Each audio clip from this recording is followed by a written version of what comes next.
another edition of the Brazilian Shirt Name podcast. The Legendino is in Rio, which is not quite the place to be given the football match from the past that we're talking about, Tim, but it ain't a million miles away from the, I suppose, the passion of the game that we're going to talk about and the excitement and the fandom. Certainly isn't. And this is one that you wanted to talk about. It's a topic that you wanted to talk about, which is what happened in Notting Hill towards the end of the summer, the end of August of 1958. So the game that we're talking about is a couple of months before, just a few months before. It's the 24th of June, 1958. It's the World Cup semi-final between Brazil and France. But I think it's entirely appropriate because what this game is all about on both sides and what the chart is all about is immigration. It is the big subject which is going to dominate, I think, our chat over the next hour or so. The immigration issue, how that affected what happened on the field in Stockholm, how that affected what people were listening to, and how that affected the events in Notting Hill and also Nottingham in August, early September of 1958. And funnily enough, I would describe it as it's all about integration because better word, well done. Yeah, whether it's a better word or not, I think it's a better way of looking at it. Because funnily enough, when we get to talking about the Notting Hill riots, there is a Swedish connection there. And the Swedish connection is all about integration rather than immigration. And I think it's easy to dismiss racial tension, or at least it was in the 50s post-Windrush and the 60s, as being a problem about immigration. And that brought about the first Nationality Acts, Commonwealth Citizens Acts, Immigration Acts in Britain in the 1960s. But I think the politicians got it slightly wrong there. And it should have been a kind of a different coming together of people. It's a really important moment there. It's a really important moment in Britain. But the World Cup at this point is being held for the first and only time so far in Scandinavia. So I've got skin in this game in all sorts of ways. And you know, before this game, and this game is in Stockholm, before this game, Brazil had played all their other games in Ullerbjörn, which apparently, according to you, I've learned, see, I pay attention, is how they say Gothenburg. Göteborg. That's the Norwegian chef again. Tim, come on now. Sorry. Okay, I had a miseducation. But importantly, the Muppets miseducated me. Importantly, in this World Cup, the stadium Ullevi in Gothenburg is the biggest stadium. Wow. It's by far the biggest. So the game where they're going to play the 1958 Cup final is half the size of the game of the stadium. Well, just slightly over half the size of the stadium at Ullevi where Brazil have been playing so far. But there's a lot to talk about. So we're talking about the 24th of June, 1958. Brazil versus France, a semi-final of the World Cup that is always going to be remembered in the minds of Swedes. Till today, they reference that as, well, it is the finest moment, the greatest tournament in Swedish national football history. And for Brazil, of course, this is your first one. But right. You're going to win. It's still the only one in Europe. Oh, yes, of course. Yes. Of course. I How think significant is that? Well, I think this is the greatest one. I do. 1970 has the advantage of television. And 1970 was fantastic as well. But I'm not sure 1970, I'm not sure they would have won in Europe. I'm really not sure. I think it would have been much harder for them. So for me, 58 it's almost like the mother lode. Now, I mentioned immigration, integration, and that's so important for both sides. Take Brazil. Now, we're talking just after the African summit, and Brazil's president Lula was there, and he said a few things. But one of the things that he said that maybe went under the radar screen a little bit was he gave an apology from Brazil to Africa. because Brazil imported many, many millions more enslaved Africans than the United States did. And there's no comparison. And this particular Brazil side, and the brains of the side is Gigi. A writer called him the Ethiopian Prince. Brilliant. He's just so upright and regal and magnificent player. There's also Pele, who scores 17-year-old. He scores a hat trick in this game. It's one of the least talked about World Cup semi-final hat tricks, just because he did other great things in the final. And somebody scores a hat trick. He's 17. But also, you look at the Brazil side, the right back actually lost his place for the final. Disorderly. I wonder where his folks came from. It's a country of immigration. I remember years ago asking Zico, what's Brazil's secret? And Zico, being the son of an immigrant, his dad was a Portuguese immigrant, he said, immigration. We got this from that, there, this from there, this from there. We put it together, we got a grooving flavour. So it's obvious with Brazil. But then you look at France and the history of French football all through the ages, not necessarily so different now from what it was, is immigration.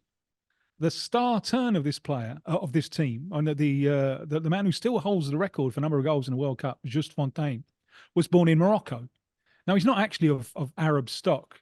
I think one of his parents is French, another is Spanish, and Spain had a piece of Morocco. But he's from Morocco.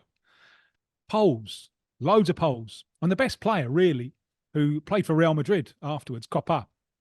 That's not his full name. It's a name that was shortened, but the real name is like something like Kopa Zwijlik.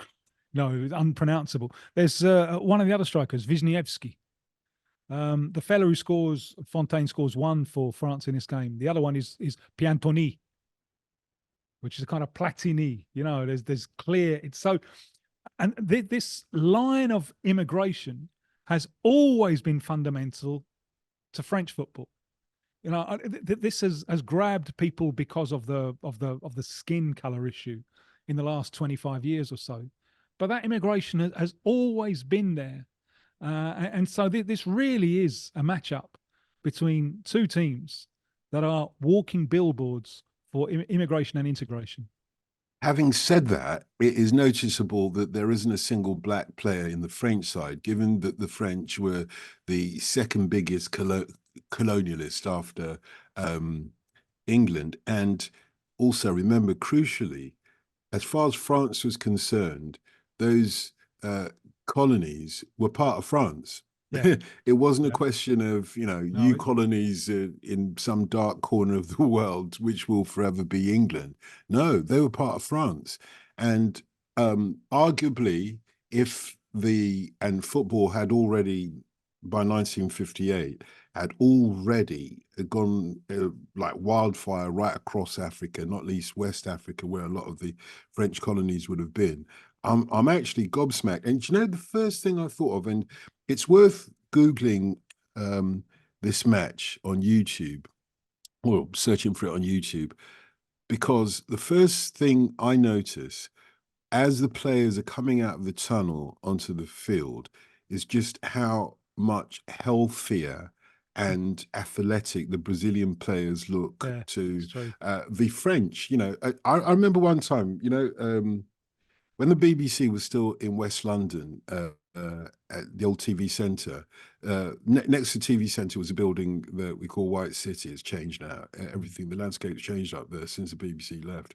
But I remember the receptionist, and I can't remember where he was from. I mean, I don't know where he was from, but he was clearly not English. He might have been Eastern European or, South African white or whatever. And one day when I came into the building, he was coming from a five-a-side football match, because right across the road between White City and the QPR ground, there are all these five-a-side AstroTurf pitches. So he'd gone there to play football in his lunchtime, and he'd come back in his boots and everything like that. And I said, "Oh, you've been playing football?" I said, "Look, I'm a footballer as well." And he looked me up and down, and you could see his doubts. You could see his doubts. I could possibly. How dare he doubt you? Exactly.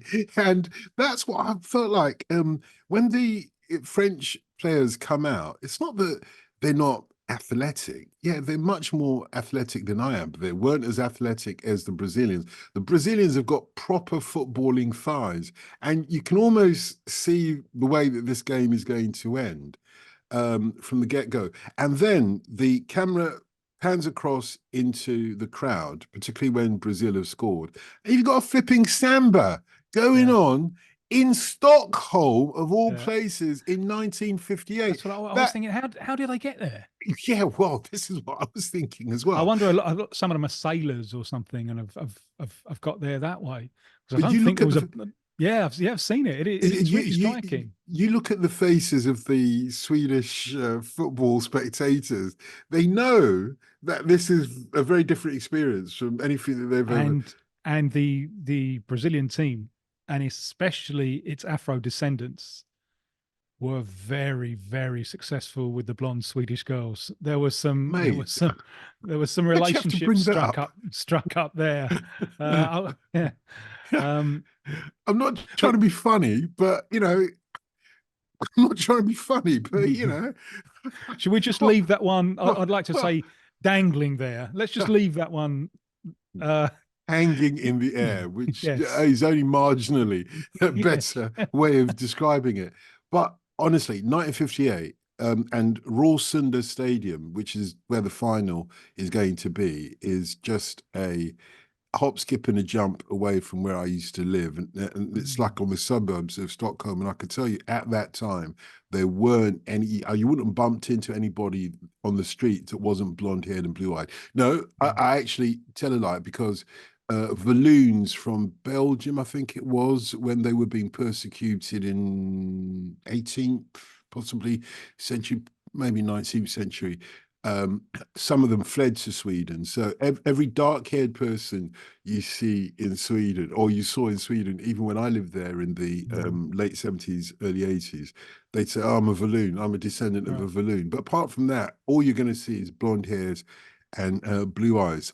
Anyway, let's Garrincha not. had a kid, for example, while he was Oh, while he with the was there. Swedish woman, Yeah, yes, he did. Yes, mate. and Pele, the 17-year-old Pele fell hell over heels in love. Well, But you mentioned how athletic the Brazilian team were, and this isn't just natural. This is a Brazil team that the thing is being taken so unbelievably seriously.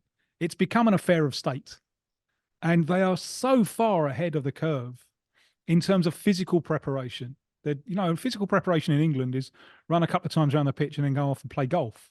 They've got their physical preparation really, really. They've got doctors, they've got a dentist, and the amount of dental work that this team needed to have before the tournament is extraordinary. There was even an experiment with a sports psychologist, which proved to be laughably premature. But so it's really, really taken seriously, and they're a bit worried going into this game because Brazil are overwhelming favourites in the semi-final. Overwhelming favourites. France are a bit of a surprise to themselves in this tournament. And France, early in the second half in the first game against Paraguay, they're losing. And then they just go mad and score 4 goals. They lose the next game to Yugoslavia. And then they beat Scotland to qualify. They've conceded 7 goals on their way to the semi. Brazil have conceded a mere none. Nil. Brazil are a terrific team. I love watching the clips of this team because the ball really flies. It really, really moves. But they're very, very defensively solid as well. And it's part of the Brazilian psyche. It's almost like manic depressive. We're great. We're unstoppable. We're unstoppable. And then it all goes wrong. And oh, God, we're shit. And so in the Brazil camp, and they've gone and they've sorted out their venues for where they're going to be staying months before. No one was doing this then. They're really organised. But the fear in the camp of the managers is, we think, well, we've won the World Cup already. And what's going to happen when we finally concede a goal? Is all that going to come crashing to the ground? And Brazil are out like a flyer, and they score, like a minute and a half. And they could have had a number of goals in that first period. They're just out like a flyer. But just a few minutes later, France got, and it's that wonderful combination. Kopa, who's a little playmaker, slipping the ball through, and Fontaine, who's very quick and mobile, does the goalkeeper, rounds the goalkeeper and puts it in 1-1. Brazil have conceded, and they did go to pieces for a few minutes. And the game is a little bit in the balance. And this is what the coaching staff are worried about. How are we going to react when we're in an adverse situation? Dame Fortune came to their rescue. Well, is it yeah. fortune? Was it? I did wonder. Yes, you may well. It was a tough game in those times, wasn't it? Yeah, yeah. I French remember captain. I was speaking to Vava, the Brazil centre forward, about this, and asked him about this game, and he said, with a kind of smile, he said, "Yeah, and then I broke the leg of one of the French defenders, and everything was much easier from then on." Mate, that was the French captain, not just a defender. Yeah, and it's not a leg break where he can't walk. You know, Sure. he only finds out afterwards. But he can only hobble. So off he goes to the left wing, which is what you did in those days. No substitutes. If someone's done, you just send them out on the left wing to hobble around and make up the numbers. And immediately Brazil go 2-1 up. And you're thinking the 10 men of France, it's going to be hard for them to come back into the game. And after that, you get the kind of the Pele procession. Yeah, and interestingly enough, this is the first full game that Pele is playing, because he only gets brought on as a sub, doesn't he, in the previous No, there's no game. subs. There's no subs. So sorry, he what happens? he and Garrincha, they come into the team for the third game against the Soviet Union. Yeah. And then they play Wales. And there's this famous thing, the biggest star in Brazilian football up until this point. It's a fellow called Leonidas, who was the top goal scorer of the World Cup in '38. Another black Brazilian. And he's doing radio commentary. And during this game against Wales, he's saying, we got to drop Pele. We got to drop Pele. And then Pele scores the only goal of the game. And Pele himself said it was the most important goal he ever scored. Because had he not scored that goal, either Brazil maybe get eliminated, or even if they go through without him scoring a goal, his place is in jeopardy. After the hat-trick against France, his place is no longer in jeopardy. Sure. He's going to be in the team for the final. And it's a decent hat trick as well, I've got to say. You forget that Pele is only 17 years old at this point. You forget that. You forget that he's supposed to be in the dance hall, bopping around to rock and roll to Elvis Presley at this point. You forget that. I mean, if he was in Europe, he certainly would be doing that. And his skills, I mean, it's unreal that the game is dominated by this 17-year-old guy in midfield. They mark him so tightly, so the French have done their homework on him. He has to be, if he wants a bit of space, he has to stay within the centre circle, it seems, because if he goes anywhere closer than that to the French goal, they're right on him. So he's only got the ability to do those little flicks here and there, left, right, centre, all over the place, which becomes a kind of a bit of a ticky-tacky football for him most of the way. But he's still got some of the tricks that you remember him by later on, because I think one of the goals, in fact, probably my favourite one, was when he sort of does that trick where he gets the ball on the half volley and flicks it up. And then it feels like the world stops as we wait for the ball to fall down close to his feet, and then he whacks it in on the volley. I mean, he's done that many times before, and it probably is one of the great, original moves in football when you look back at it. But he's still only 17. He's obviously having a lot of fun at the time. You said a moment or two ago that it was so important that arguably it was a state. How did you express it? You said this was an affair of state. An affair of state. I think that makes a lot of difference. I think that makes a lot of difference. And you've said earlier before and explained to us about why England didn't take part in the first two World Cups because of the typical English snobbishness. Football was not an affair of state. Probably in England till 1966, to be fair. And in Sweden, it's not an affair of state either, because the final is it still amateur? No. Oh, no, no. That's been amateur for a long time. But what I was going to say is the final is played at the Råsunda Stadium, as I mentioned earlier. It's got a capacity of nothing in those days, a couple of tens of thousands, maybe 20,000 thereabouts. And so they've got to build the stadium. Two of the sides, both goal ends, don't have stands at all at this point. So who is it that has to put his hand in his pocket to build the stands? to mortgage his own house. It's one of the Swedish officials. Remember, Wow. isn't that amazing? It He is, actually mortgages his house to build the two stands that are needed because it's not an affair of state. wow.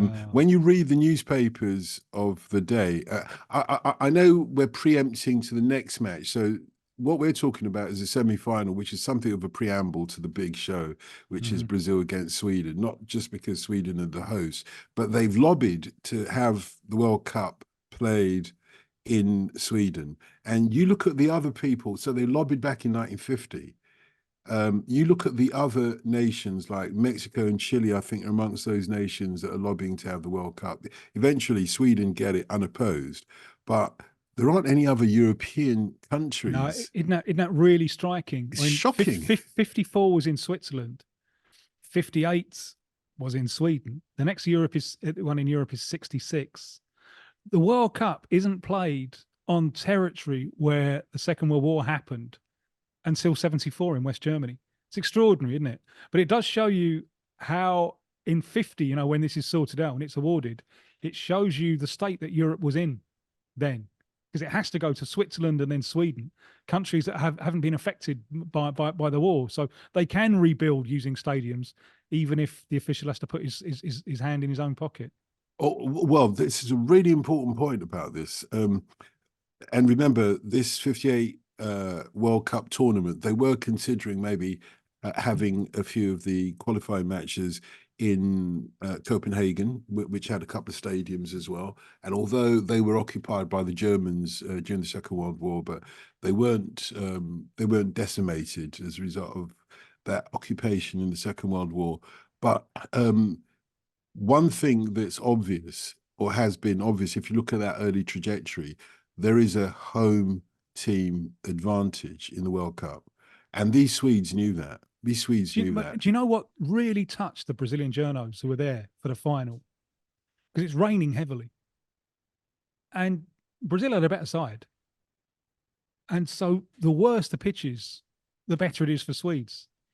And the Swedes made a huge, huge effort to clear the water off the pitch, even though it's not going to favour their side. And the Brazilians were just really, really touched by that sense of of sporting fair play from the Swedish Swedes. fair play. Was that your experience of the country? No, no, not at all. I mean, I'm a Hammarby supporter, as you know, and in fact, in the final, the best player for Sweden was a Hammarby player who went on to play for Inter Milan, amongst other things. A guy that is his nickname's Nacka, Nacka Skoglund. They built a statue for him outside, or very close to Hammarby's South Stadium, the Söderstadion, as they call it now. He was the best player by a long shot for Sweden. So it's not that Sweden didn't have the talent, but I think, yeah, most of these Swedish, certainly defenders, you could see that they're like your upright 6 foot plus Swedes towering the over. French left back who marked Garrincha in this game.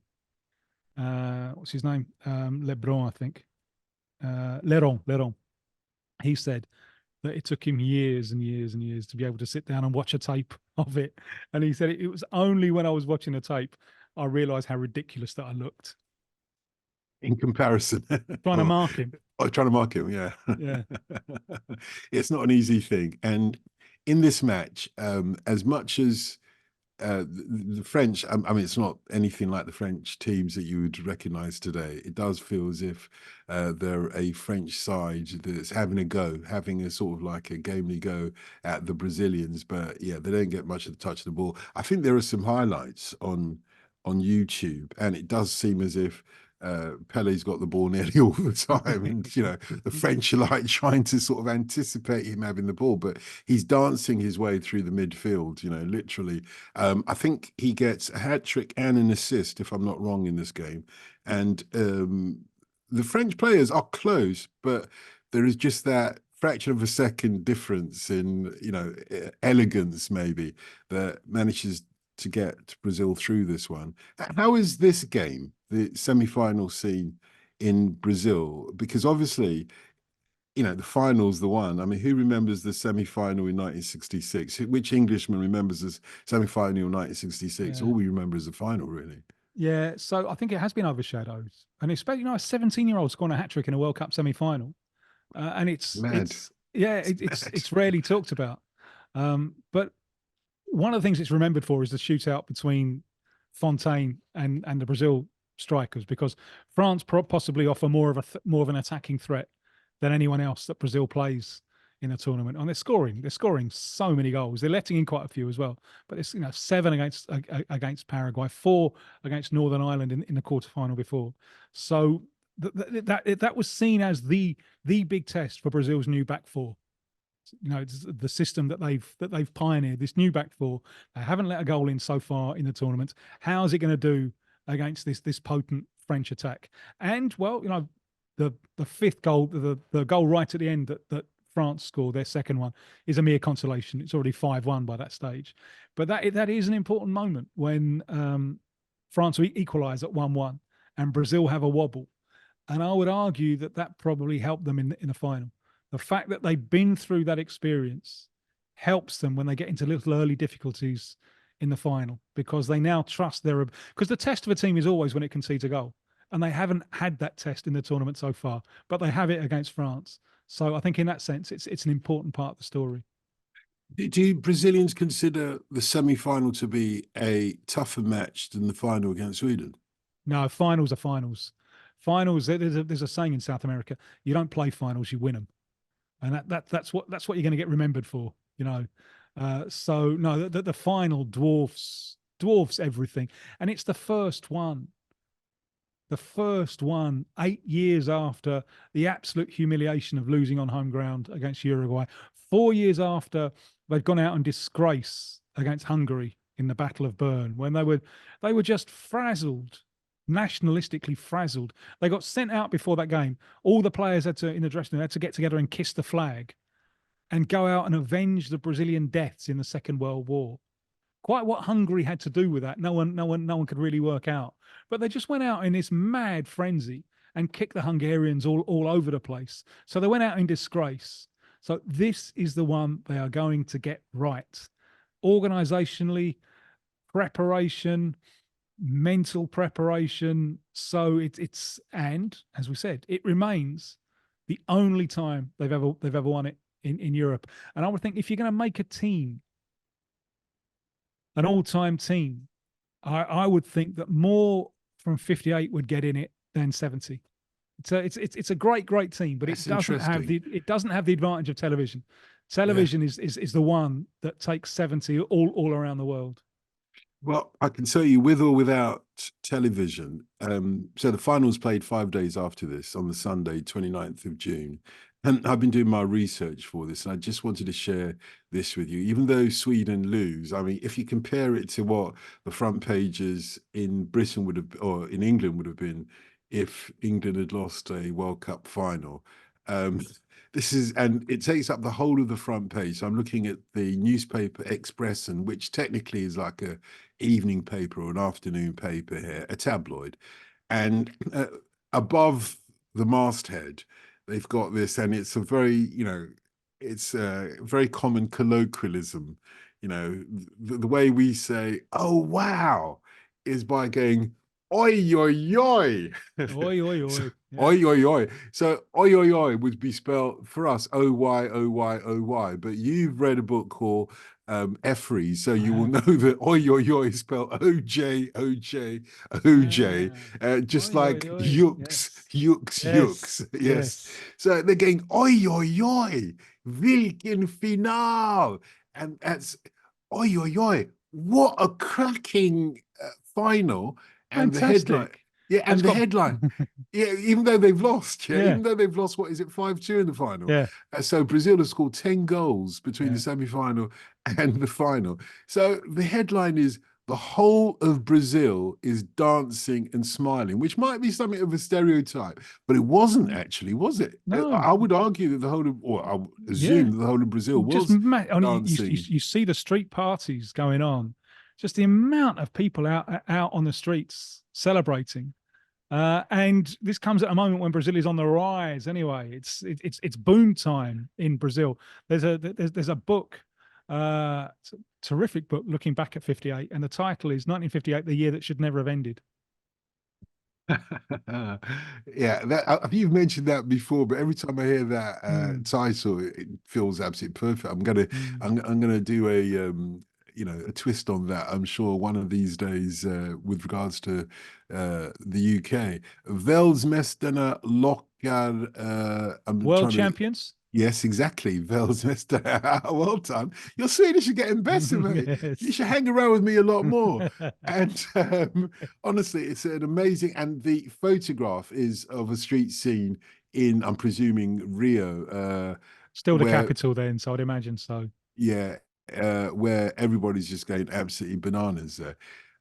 Yeah, okay. So that was the semi-final. As we said, we'll try and look at the landscape as we always do on the Brazilian Shirt Name podcast, not just of the musical soundtrack, which is an important one, or at least it's an important period. I'm not sure if this week's chart per se is an important chart, but I'll allow you to have your thoughts on that as well. But the context to all of this, as you've already intimated, is not just black and white, to put it in a sort of a pun or to use a metaphor, because at this time, back home in England, by the way, had been knocked out of the World Cup, obviously, at least they took part in this one, and so did Northern Ireland, and And so did Wales Wales. Yeah, and Wales. Scotland. Yeah.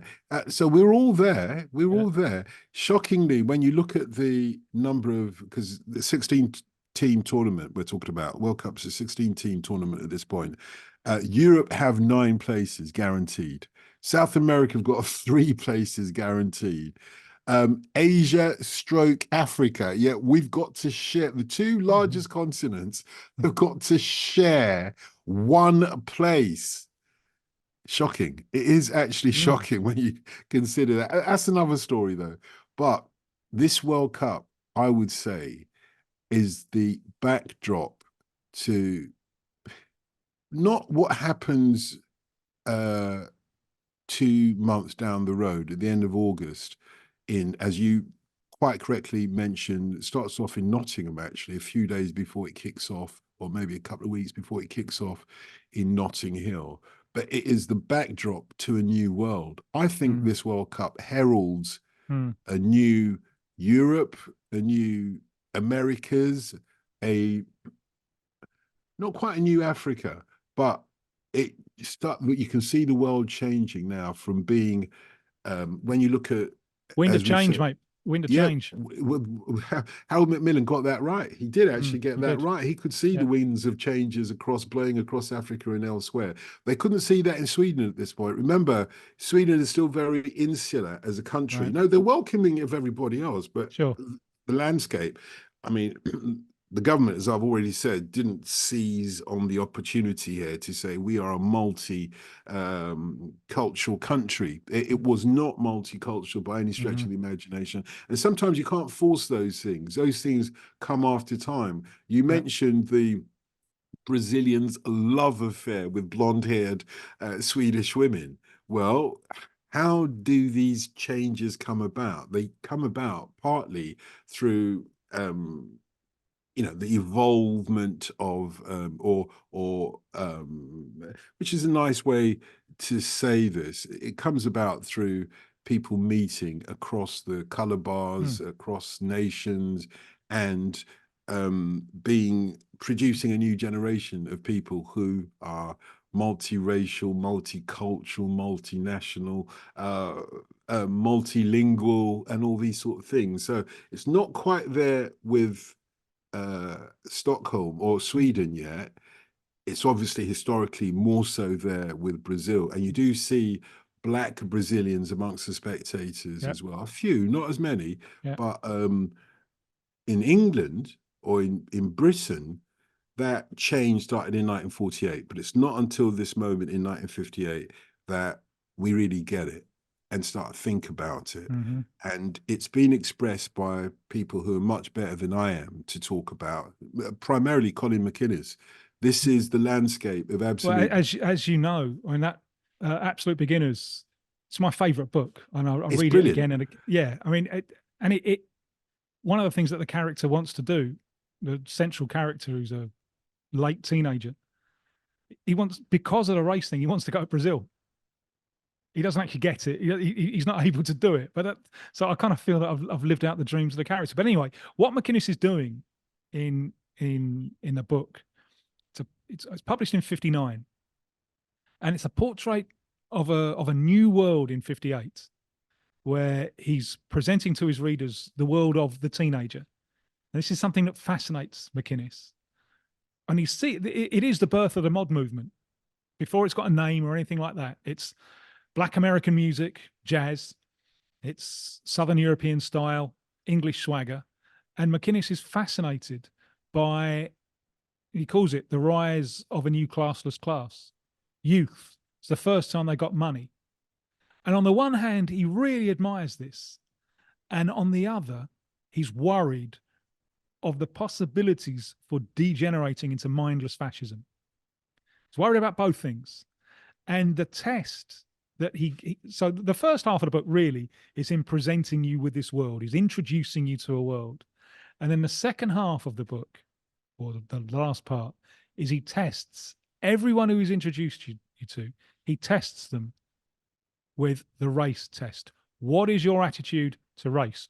And it happens against the backdrop of Notting Hill. Now, he writes in Absolute Beginners is written about the glorious summer of 1958. In fact, the summer of 58 was shit until the end, until the warmth of the days around the late August when the events all kick off. The readers in 59, they know that. They're aware. That's something that if you read it subsequently, you're not aware. So they instantly know, oh yeah, he's using artistic license. He's creating a world, as writers do, as you did in EFFRIES. You know, you use artistic license to create your own world. But what his depictions of what happens through Notting Hill are, it seems, entirely 100% factual. That's reportage. That's him going out with a pen and a notebook, and what he write and reading all the papers, and you really do get a feel for the event. And this test that he applies, some pass, especially the ones who are like the forerunners of mod, because they're seriously into the Black American music. Who fails from the ranks of the youth? It's the Teddy Boys, who are seriously into Black American music. And now this is this is your youth. So what's your it's reaction not to quite this? my And youth. how did you I wasn't born in 1958. Let me make you're that already clear. thinking about these things But in 1958? no, I'm thinking about these things in 1972 when I would have been 12 years old, getting into rock and roll music and going to the library. And that was the only place you could in those days, coming from working class backgrounds, to get as much information as I could about the 1950s. So thankfully in the library by then, Absolute Beginners and City of Spades, which is kind of the follow-up, if you like, or the sequel to Absolute Beginners, is readily available on the library bookshelves where they wouldn't have been in 1959. And I'm only reading, I'm not thinking about the mods. I'm only reading about the Teddy Boys. And there were black Teddy Boys as well. Remember, it's a misnomer that the Teddy Boys introduced teenage how did you describe it then? That you said Colin McInnes said that this was the first The rise of a new classless class. Yeah, classless class called youth and teenagers. It was the Jamaicans that brought that over, or at least people from the Caribbean. On the Windrush, you see, Jamaica in particular had already experienced youth hooliganism. The Harder They Come is based on the true story of Ivan O. Martin, who was like this young bad boy from the streets that became the most wanted man in Jamaica over the course of only about 5 days before the police shot him dead. That's who the 1948, when the Windrush is coming over, Ivan O. Martin is being shot dead by the Jamaican police for hooliganism that turned into murder. That's what he's there for. And my and particularly looking at the pictures of people arriving at the on the Windrush, my theory is there would have been people on that Windrush who were running from the law. You don't hear about that. You hear about people coming over It to was very male, wasn't it? The first 400, wave. 491 men and one woman on Right. that ship. There were a few other women, but they weren't coming over as new immigrants. So there would have been people returning to Britain, British extraction or whatever. But 491 men and one woman on that ship. And they're all wearing zoot suits, the men. They look terrific. The photos of them getting off the boat, it's like they just look so sharp. But zoot suits were the drape suits of their day. The Yeah. Teddy Boys go back to the Edwardian period, whereas the Jamaicans are going back to the American post-war America, Yes. when The Dizzy suddenly Gillespie thing. exactly, because remember, crucially, during the war, everything was rationed, including cloth. Material. So Yeah. it was illegal to make those draped jackets in America. Yes. But suddenly, as soon as war's over, everybody said, right, I'm having a drape. I've wanted one all these years. I'm having it now. And it was the youngsters, the bad boys, that were wearing this sort of stuff. Mhm. When you start reading, as I've done, the newspapers of the time talking about Teddy Boys, in fact, I can tell you what some of the stuff is saying. One newspaper here is saying that, oh, here we go. This is the front page of the South London Observer, which is one of the local papers. It's called South London Press now, if it's still going. Because didn't they come into Clapham when they were in a church in Clapham? That was the first staging point. Well, the one of my mates has Clapham got one, a photo in his house. Probably there was a church, but Clapham crucially was where there was an air raid shelter that Right. could house all these Jamaican men because they didn't know where to put them. And those that went to Clapham, and this is a really fascinating conversation, because they arrived and people said, all right, just come this way. Yeah, we've got this air raid shelter for you in Clapham Common. That's where they went to and stayed for their first night. And then the next day, they went down the road to Cold Harbour Lane in Brixton to sign on. Not to sign on in those days. It wasn't, you didn't get to sign on, but to look for work. Because in those days, it wasn't called the Dole Office. The Labour was it? Exchange. The Labour Exchange, exactly. Thank you for that. But here's the front page of the South London Observer. Think about what they're saying here. They're saying, the Teddy Boys, but the over 17s don't want their the over 17 girls. This is about a girl, girlfriends and boyfriends. The over 17 girls don't want their boys wearing a teddy suit, and they reject this. And this is where all the trouble starts, says Mr. Danico. The Teddy Boys then turned their attentions to ... I'm only looking at the front page online there, so apologies. Yeah, so they weren't, they were the underground, the hooligan element amongst young people. They weren't dominated. So when the mods come in almost as a rejection of Teddy Boys, because the mods didn't come in with hooliganism on their mind. They came in with fashion on their mind, or with music on their mind. Yeah, style. Yeah, style, the culture. for style. And they were more readily accepting of the new immigration from the Caribbean, as were the jazz guys, because before the Teddy Boy period, when they come over in 1948, all the sort of like jazz people who are like into trad jazz and all that, they're looking at these people from the Caribbean, some of whom played really good jazz. Yeah, I think Derek Harriott, if I'm not mistaken, and some of the other people, I can't remember all their names now. Sheikh Keane, who later on went to play with the Beat or one of those two-tone groups. There are a few names that stand out, and I can't remember them, and I apologize. Derek Harriott wasn't it? He was like a reggae guy, but there was somebody with a name like Joe Harriott, maybe came over from the Caribbean. Yes. Yeah, exactly. Yeah, did a cutting album on Blue Note, I think, or something, but really good. But they were hanging around in Soho with all the white people. There was no trouble until the Teddy Boys were taken over by the British Union of Fascists, led by Oswald Mosley, who is very, very active at this point in 1958. And he sees a political opportunity. It's actually quite well, that's the best thing I liked about the movie Absolute Beginners, because I thought the book was much better than the movie. The Yeah, movie the tends movie's to a be. mess. I know, mate. I think they wanted to make Wasted a pop opportunity. video. They Yeah, wanted to that's it. make because That's they it. used the director of the pop Yeah, videos. it does have a certain vibrancy in the Soho scenes, but the it doesn't really. It's just a mess. It's Yeah. badly acted.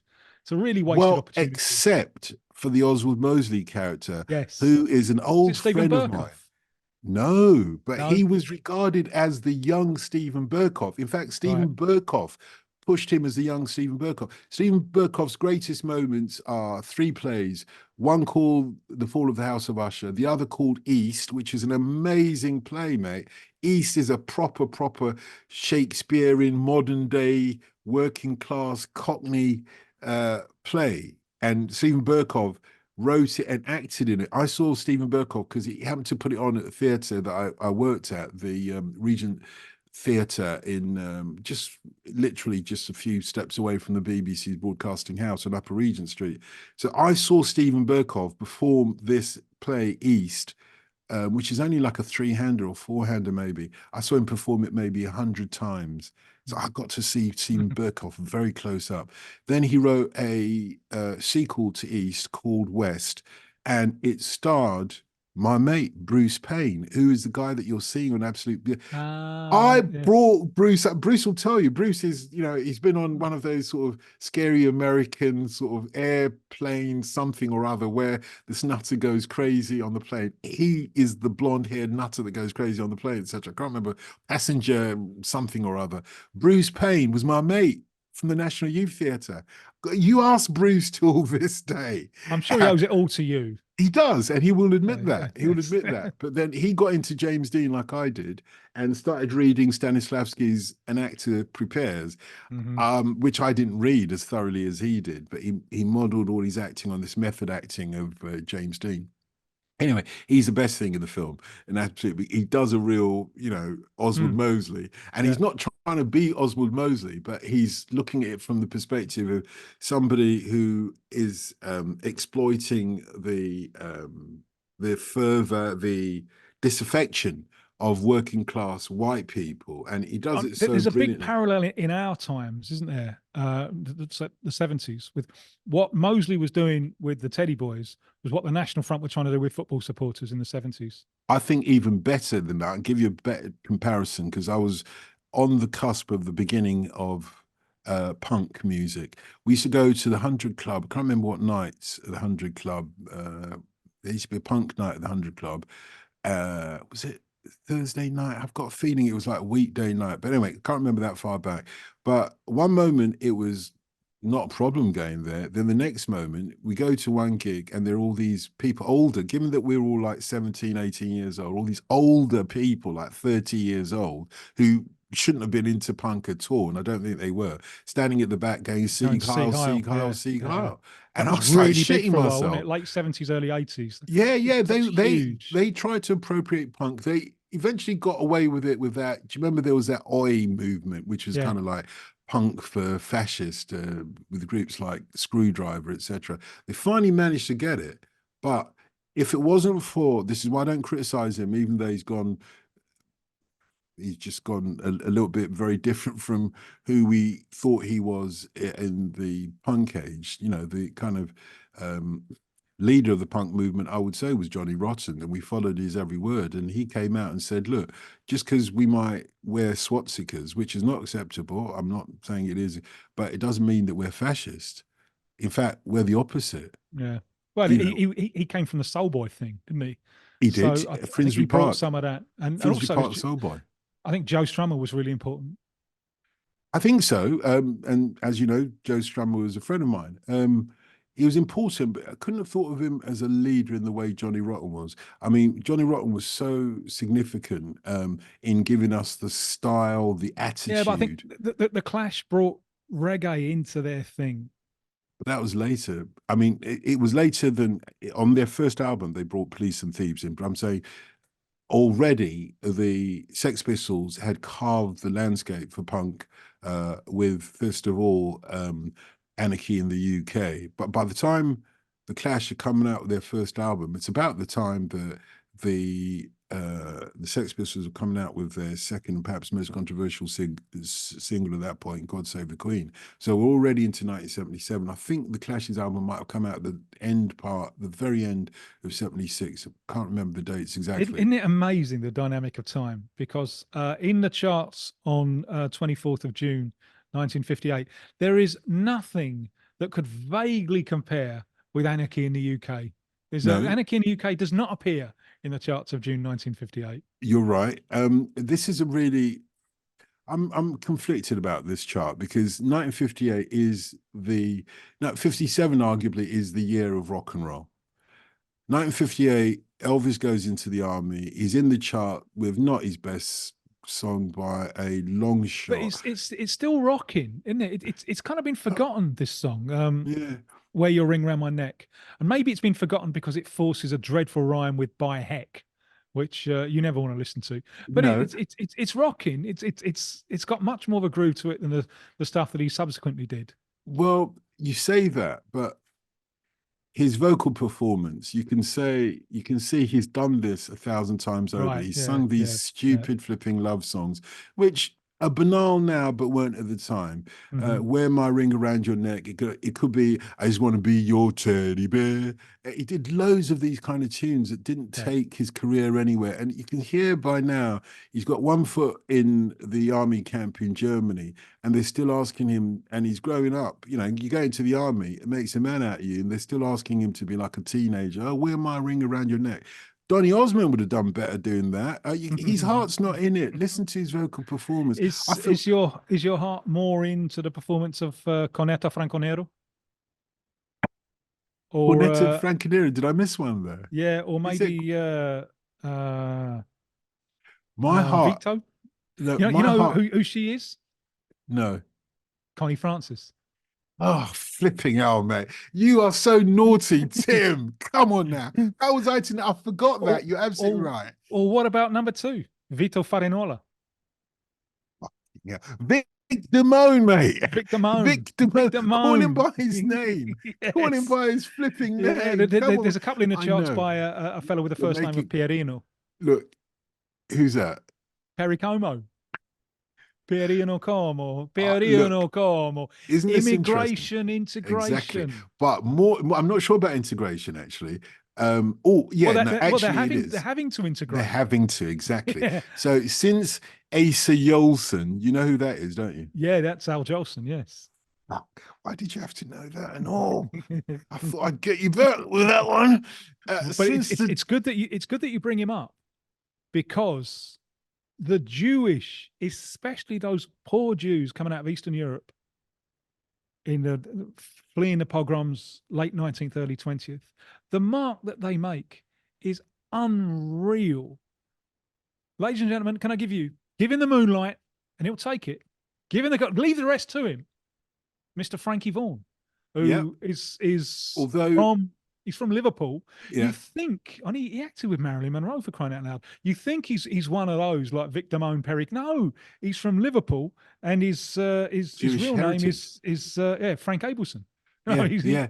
But, do you know, I think it's a sad indictment that, and particularly the Jewish immigrants that went from the Eastern Europe to America had to change their names because people couldn't pronounce their names or weren't prepared to pronounce their names. The most shocking part is, you come over with the name from Germany with a name like Bernstein or Bernstein, as it were, and you've got to adapt it to Bernstein for the Americans to be able to pronounce it, because they're not prepared to try and Bernie pronounce. Winters. I wonder what their original name was. Well, the Army Game. It was a big TV show. Oh my word! Oh my word! It was massive Alfie TV Bass. show.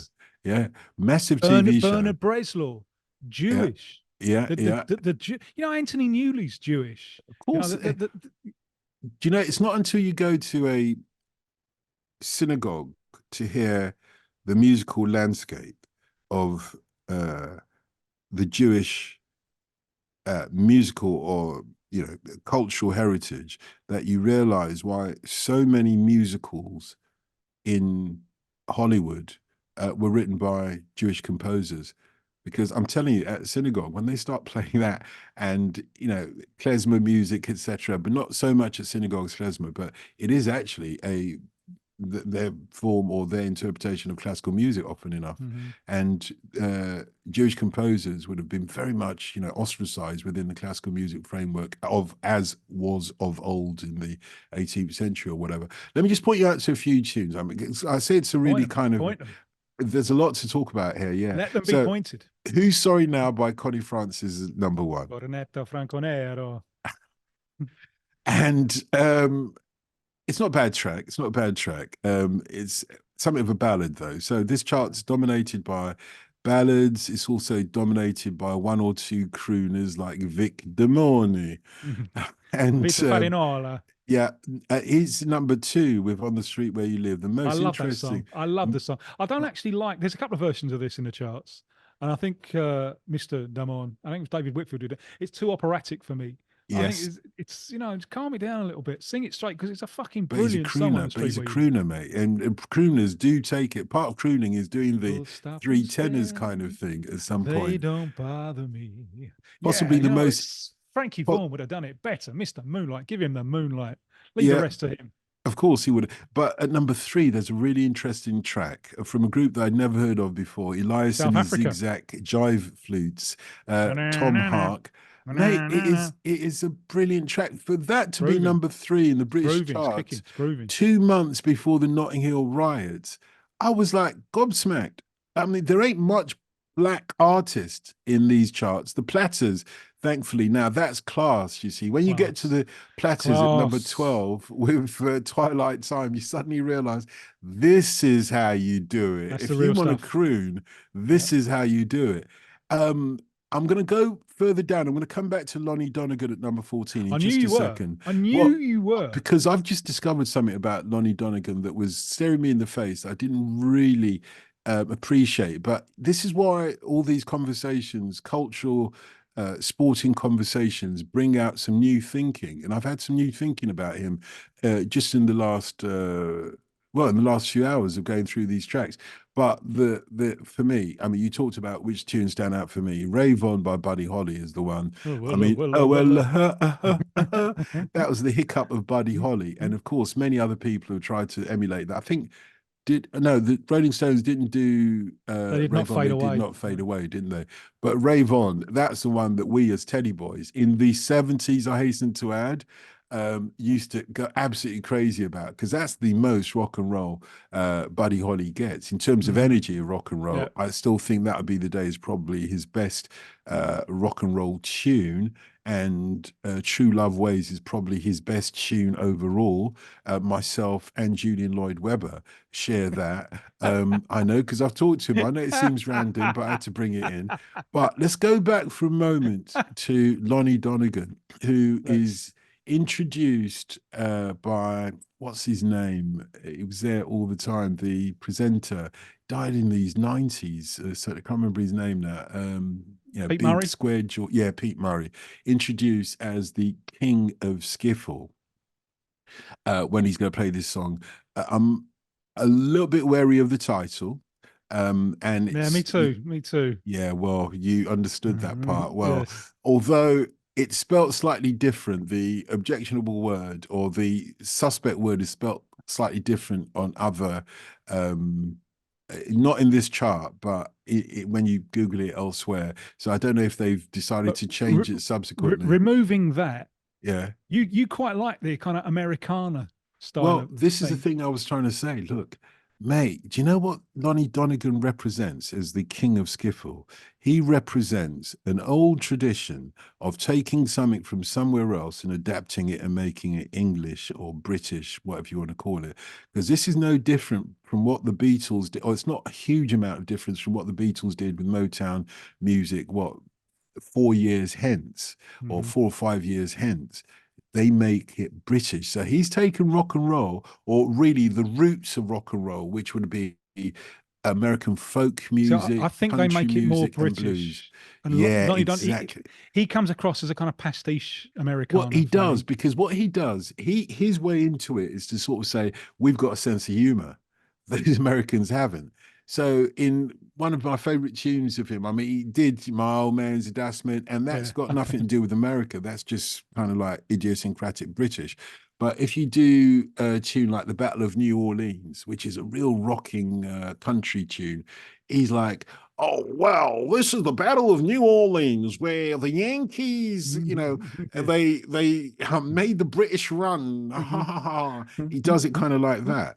But it's a sense of humor that we have. And the Grand Coulee Dam, as this tune is called at number 14, quote unquote, it is an American, it could be, if Elvis that you mentioned earlier on had done this track, he would have gotten away with it, It would have been a rock and roll tune. Yeah. But Yeah. Lonnie Donegan shifts just like in football, that sometimes, you shift your players around and it creates a different game. He has shifted the instrumentation of rock and roll around, brought in the old washboard, taken out a lot of the electrification of it, brought in a ukulele sometimes, or a violin or fiddle, as he would call it, and an acoustic guitar. And he's got this voice that couldn't be mistaken for anything other than English. And that's what the Beatles had. Not a million miles away from that. Remember, the Beatles reinvented rock and roll by turning it into guitar music. They only ever had one guitar in rock and roll before the Beatles. And then suddenly they've got three guitar or two guitars, a bass player, and a It's drummer. fascinating how it's not just them, but all those British bands, the stuff that they take from Black America, which has usually got horn sections, and they rearrange it so that the horn lines have been played by guitars. That Of course, they all do it. The saxophone, which was less than 100 years old at this point, it was one of the later instruments to be invented. It was already associated with an older generation. You couldn't salvage it. It's also expensive. You got to learn how to play. It takes time. Why don't you just pick up a guitar, play three chords? Cliff Richard made the point, coming from working class background. He said, "Look, the only thing my parents could afford when I was interested in music was a wooden box with 6 strings. That's why we all played the guitar rather than play the piano or whatever it might be." And that was taking this it era. back to original states. Marvin Rainwater, a name for you? Yes, because he's rocking. Remember. He's rocking. Yeah. I dig you, baby. I dig you. He's getting down with his bad self. I know. It was a name that I knew of already. I'm not sure that I would put that in the, No, no, I wouldn't put it. There's too much novelty music in this chart. There's a lot of novelty.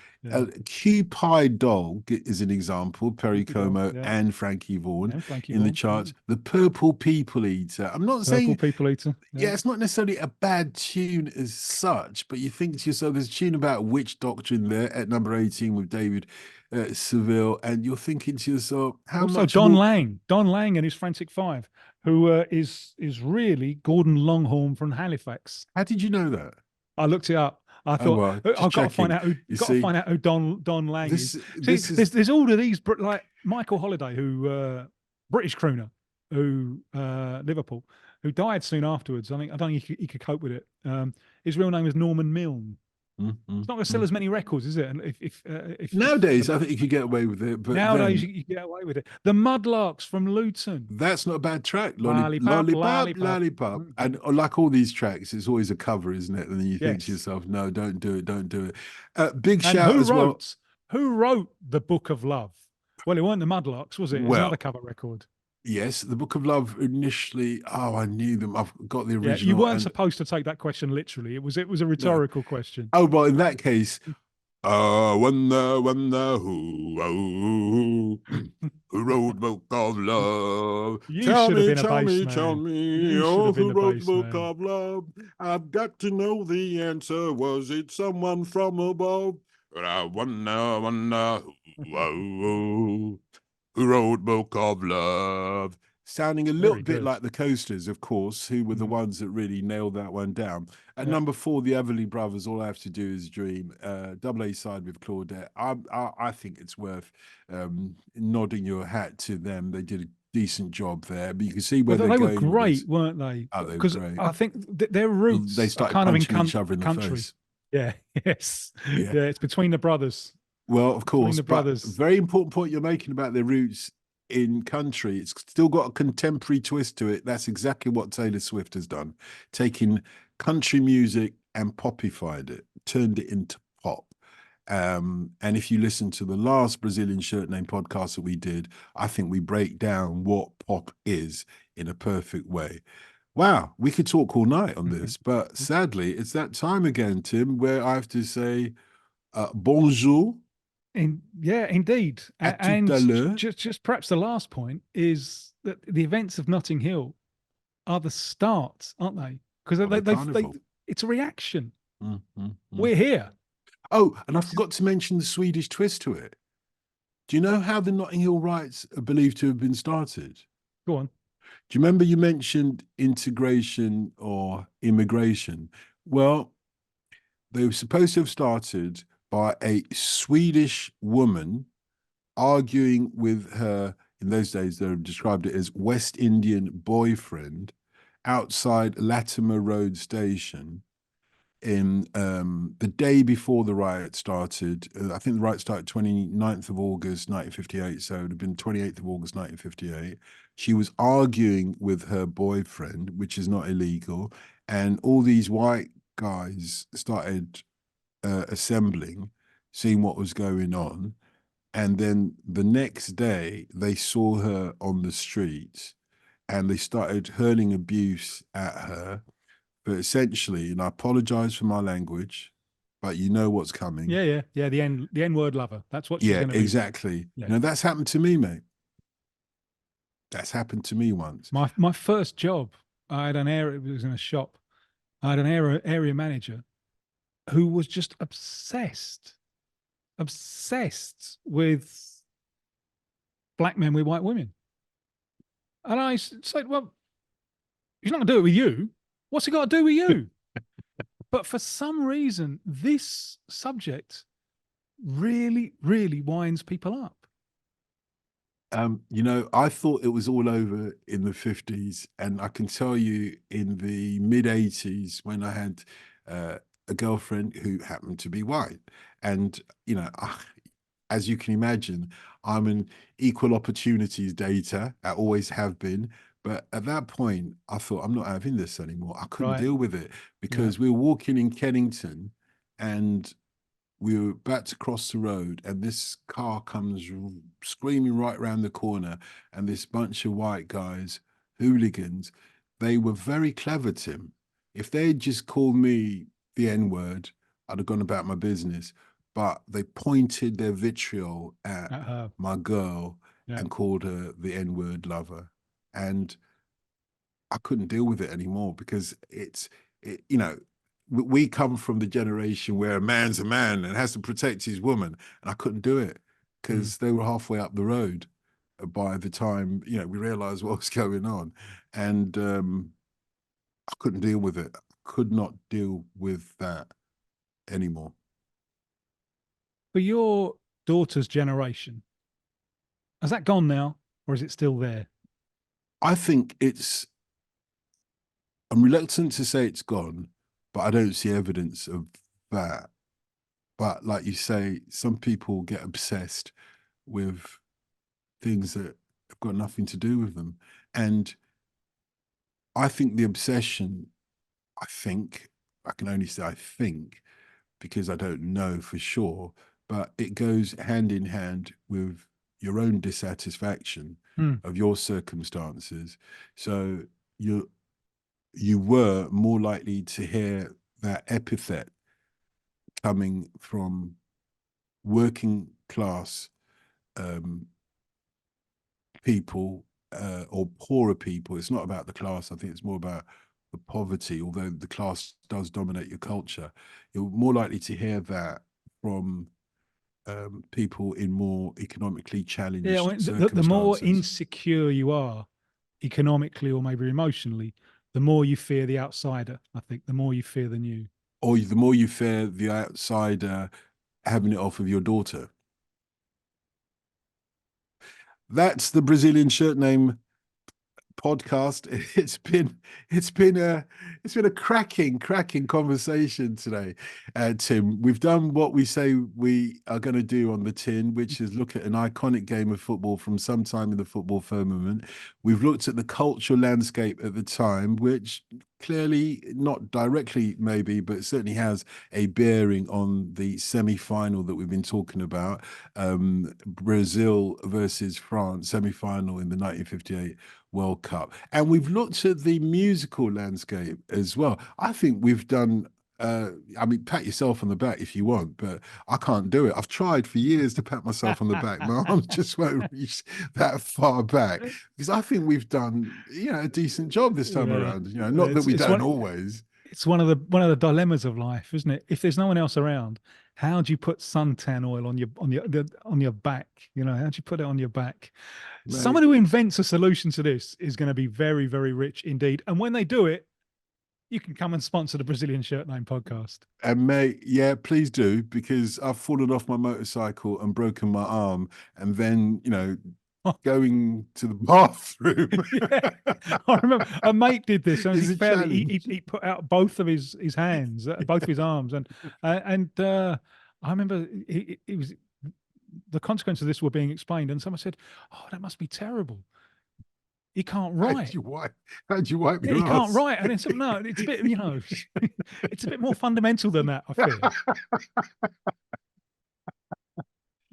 I always think about it whenever I hear that great tune by Chuck Berry, Brown Eyed Handsome Man, because it's got a character in it that said she lost both her arms in a wrestling match to meet a brown eyed handsome man. Don't do it.